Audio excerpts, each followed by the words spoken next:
আচ্ছা দুলাল ভাই, এই গাছের আমটা কেমন খেতে? যে ডালটা নিলাম আমরা, খুব ভালো। খুব ভালো। কয়টা কেজি হয়? 7-8টা। 7-8টা কেজি হয়। এটা পাকে কোন সময়? প্রথম পাকে। প্রথম আগাম। আগাম আচ্ছা, দেশি ভ্যারাইটি না? দেশি। দেশি ভ্যারাইটি। দেশি ভ্যারাইটির উপরে আবার দেশি ভ্যারাইটি দিতেছি কেন? ওটার জাতটা ভালো এজন্য। দুলাল ভাই চাইলেন যে ওই জাতটা আবার বাড়ানো দরকার, এই কারণে গ্রাফটিংটা করে দিচ্ছি। সেই সাথে আপনারাও দেখে নেন, যদি আপনার পছন্দের কোনো জাত দেশীয় ভ্যারাইটির মধ্যে থাকে তাহলে এইভাবে বংশবৃদ্ধি করতে পারবেন। ভাই আজকে দেখলে শিখা হবে?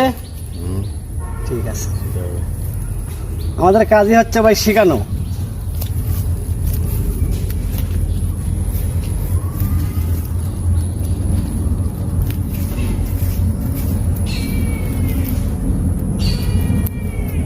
এখান থেকে কুশি বের হবে, আর এটার থেকে যা বাড়িব ভেঙে দেবেন, ঠিক আছে?